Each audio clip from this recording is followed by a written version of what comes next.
Hello and welcome back to another episode of Critical Reactions with your host Bryan. We're going to wrap up today with a special selection, which is where one of you tell me exactly what it is I need to check out. Today's special selection comes at us from Sun God Moth, IQ, The Road of Bones. No additional context to that. Let's dive straight into this. See what IQ is bringing to the table today.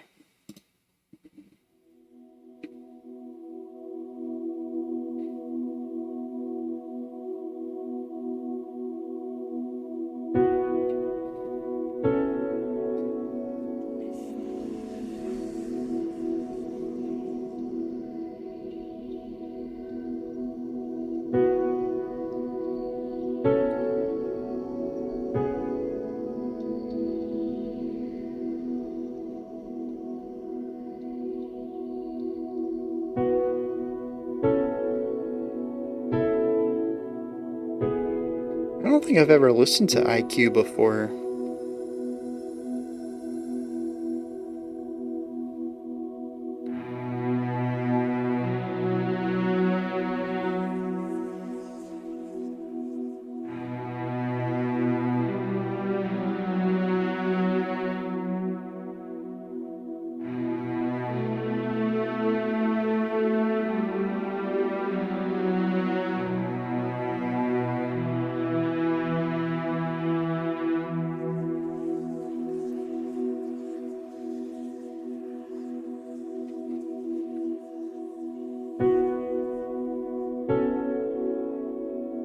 And morning finds my night's work.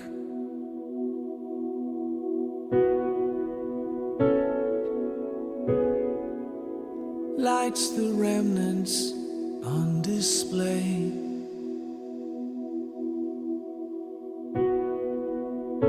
I do not seek forgiveness. Nothing to absolve.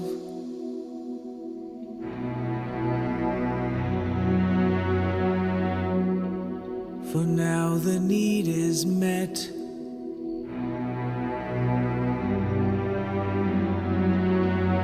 Alright, bringing back the same string line. Myself.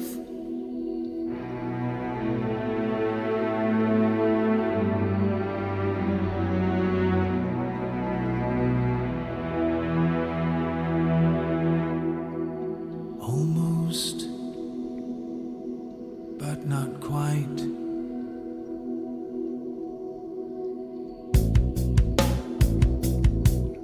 Okay. Yeah. After listening to Swallow the Sun just earlier, and this very atmospheric opening, I was on board for something purely atmospheric. This is solid groove though.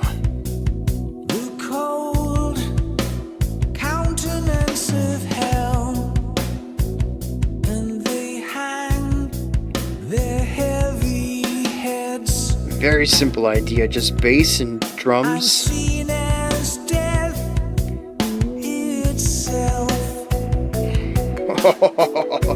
Okay, I'm on board.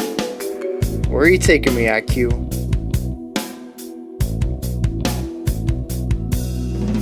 Fear that holds this fragile town extends for miles around. I've taken all control, for I am so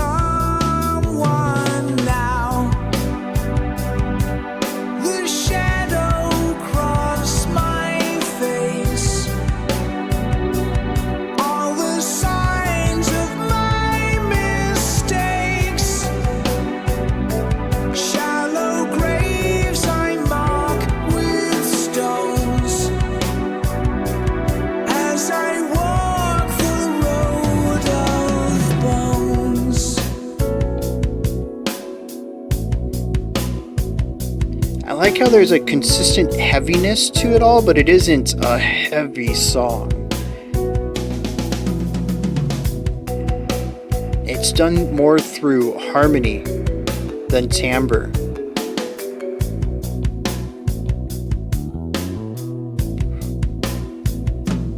We dance our unkind, compelling dance.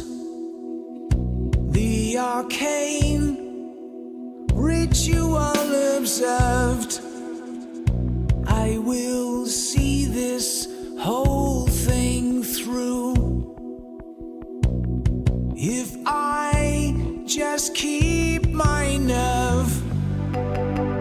Interesting section. It's stripped back. I've retraced to return me to this place.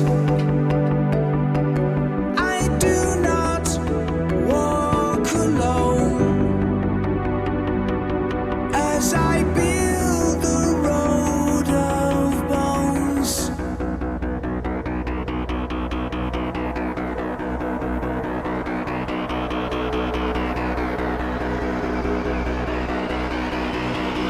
Okay, you've got my attention. There, I was waiting. I kept doing like a drop. They kept faking me out on it though.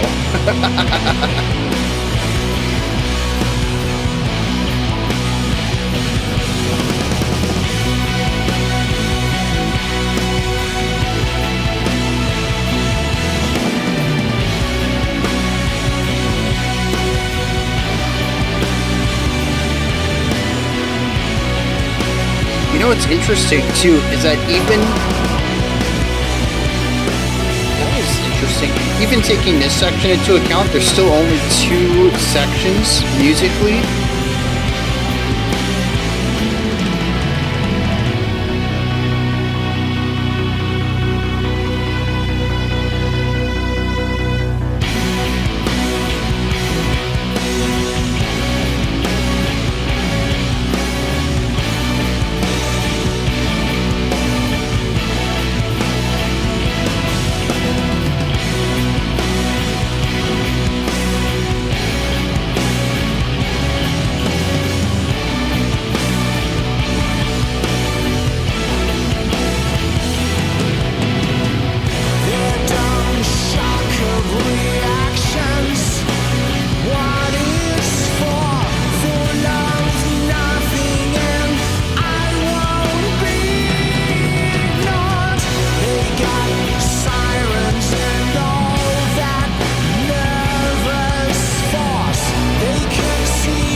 Yeah, the reason why it feels so natural to go from that full sound to this minimal one is because that's the same section as the beginning of the song, just with different instrumentation.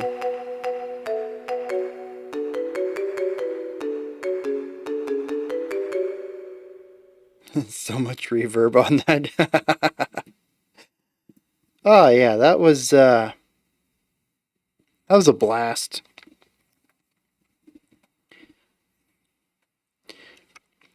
That was a blast. I do kind of wonder how it would sound with real instruments, though.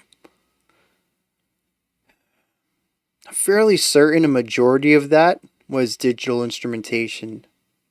Like the xylophone there at the end, definitely. The strings, I'm pretty sure were Sound Library.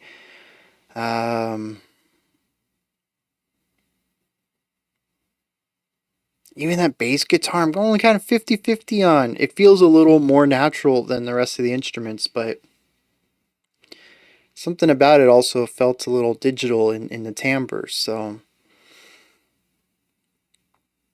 The end result is, I mean, it still sounds good, right? I don't think I have any problems with it. I'm just curious what a fully, performed version of this sounds like, without much of the effects going on. There's this whole thing's drenched in reverb. Everything's much larger than it really needs to be. Um, I don't think a lot of people are going to notice that, but I did. um,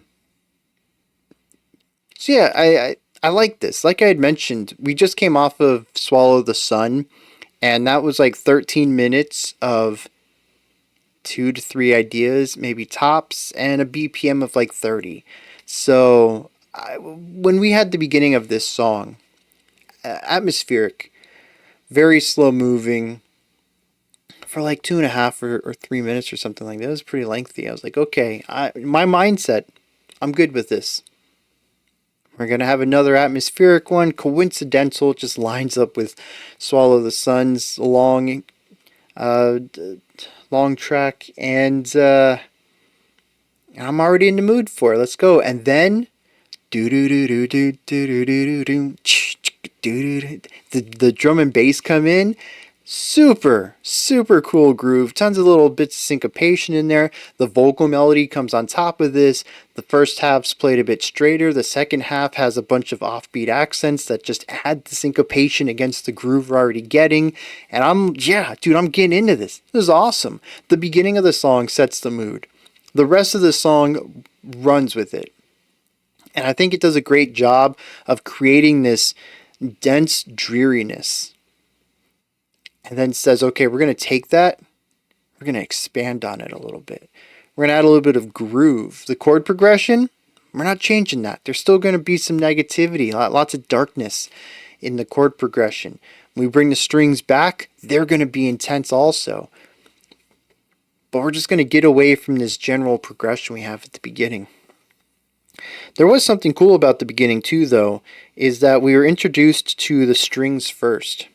And then the vocals came in and they filled the spot where the strings didn't play, and it ended up being a call and response. And that was pretty neat. To take something that I don't think there was anything odd about the string line. It just played something and then took a break. Played something and took a break. And we've heard riffs like this all the time. But then the socket, the vocals in between, in those spaces, completely recontextualizing that whole string idea. Yeah, dude, that was awesome.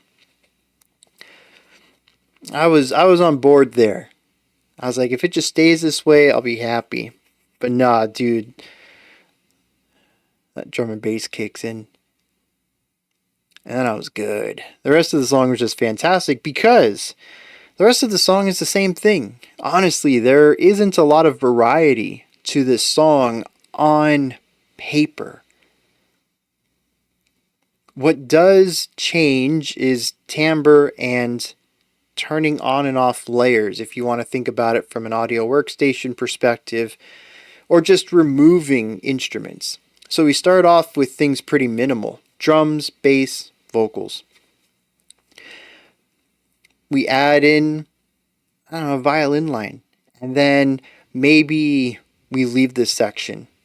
We go to the chorus. We come back to this verse though, and this time we have an additional string line to it. This time we have some bells off on the side, and it's little things like this. This time maybe the bass changes things up in the third bar of the 4-bar phrase. Maybe they add a little flourish to the bass line, just something to change things up a little bit. It rhythmically fills in a space that the vocals leave absent.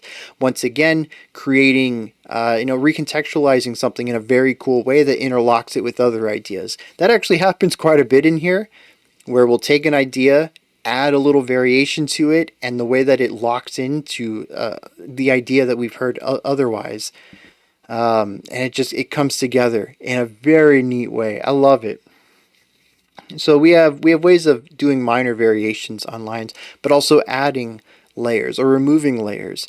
And so the song really only has 2 ideas, 2 main sections. It's just that we hear them in very underdeveloped ways with just a couple of lines. We hear them in the fully produced ways with all of the layers.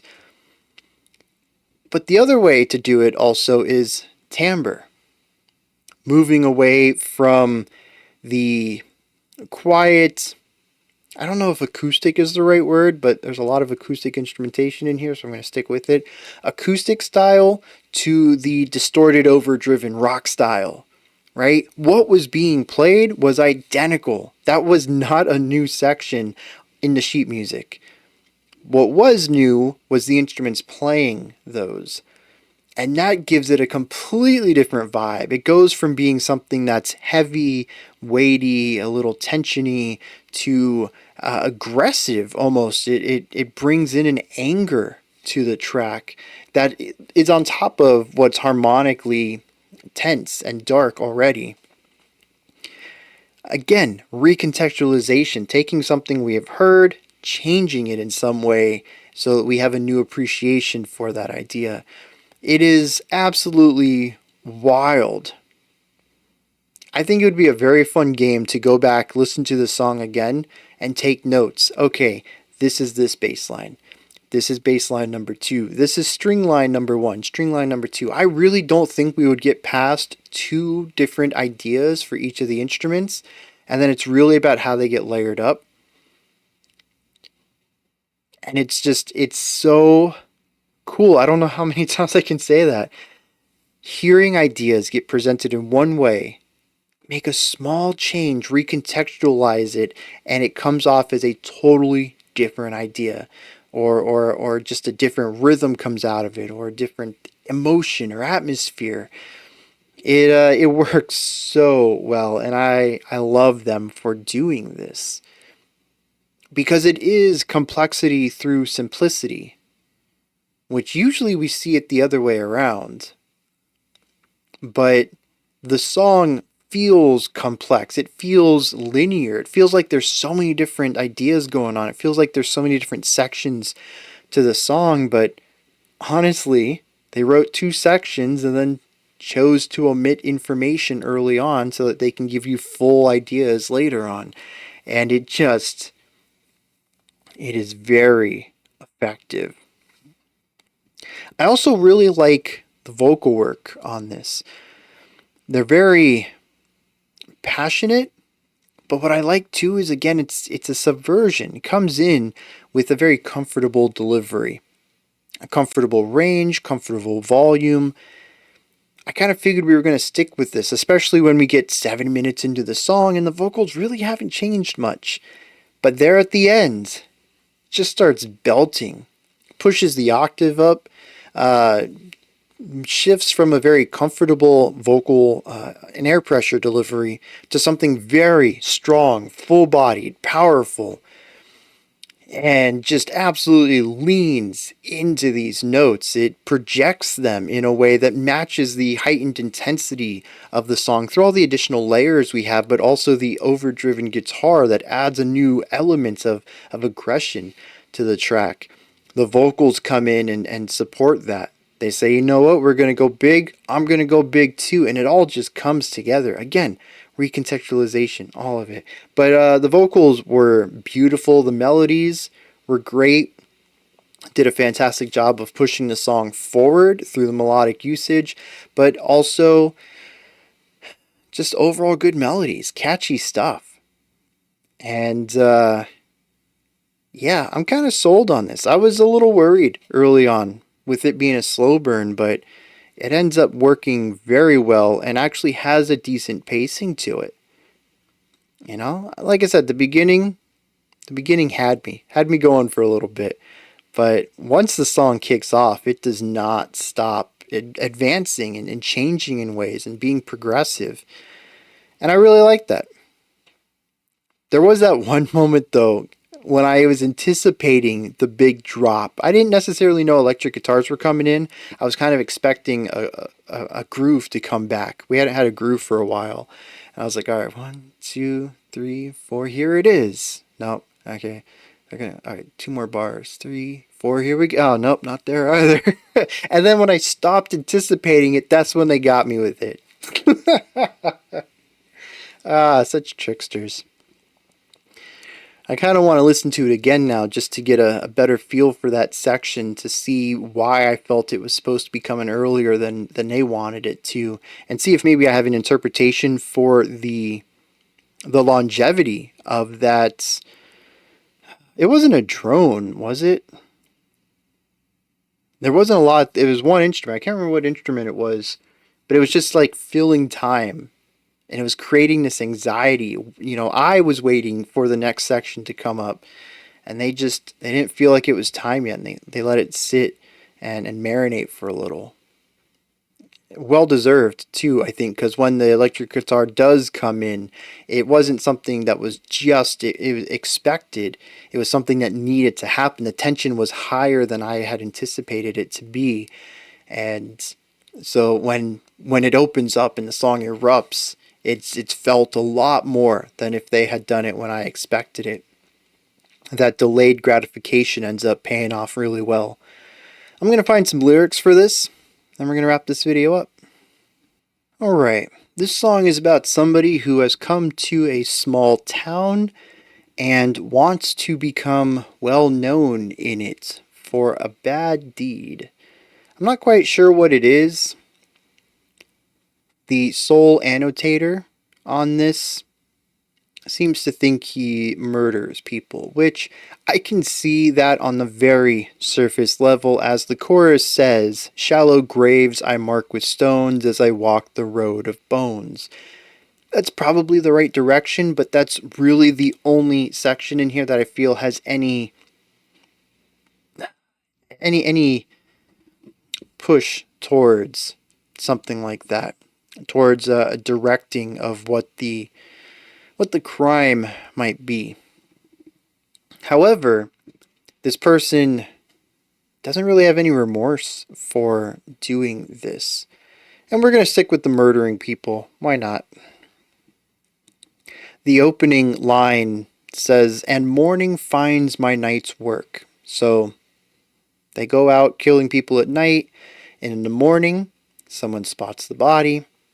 It says, "I do not seek forgiveness. There is nothing to absolve. For now the need is met, and I almost hate myself. Almost, but not quite." Talks about how they look at the scene of the crime and they all hang their heads. He says there's a fear that has now taken over this town and I control it.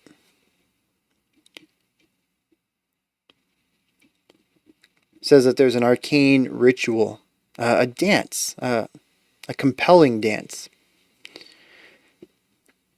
Says if he can just keep his nerves, he'll see this thing through. Finally, says their dumb shock, the reaction of it all. That's what I do it for.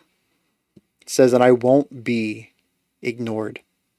They have sirens and that nervous police force, but they all concede a good death is its own reward.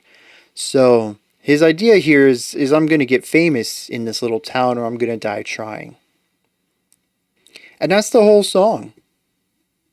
That's it. That's not what I was expecting at all, especially not something so macabre.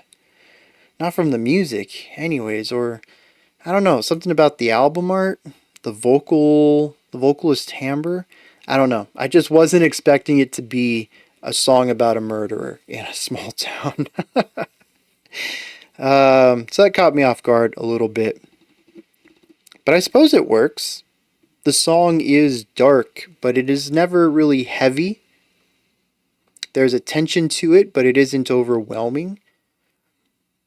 I don't know if I'd say that there's joy to the music, but it's a syncopated beat, a nice groove to move to.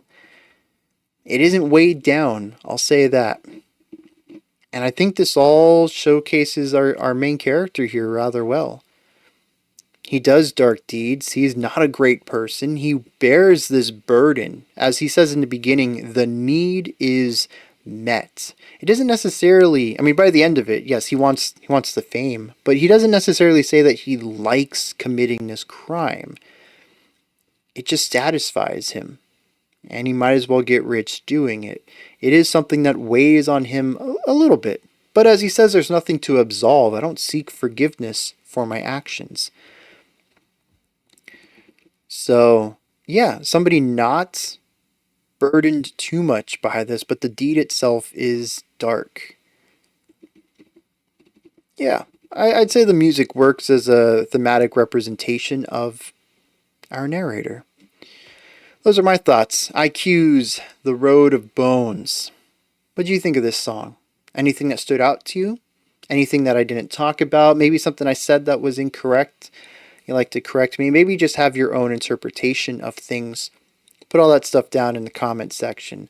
Above that, in the description box, you'll find a link to Linktree. It takes you here. You can find links to my music, ways to support the channel, a link to the Discord server, and so much more. Above that, if you could, like, subscribe, and ring the bell. I greatly appreciate all three of those. That wraps it up for today, but I'll be back tomorrow, 5 p.m. Eastern Standard Time, 9 p.m. UTC as usual. Until next time, remember to be critical, not cynical, of the music you listen to, and have a fantastic morning, afternoon, or evening, whenever you choose to watch my videos.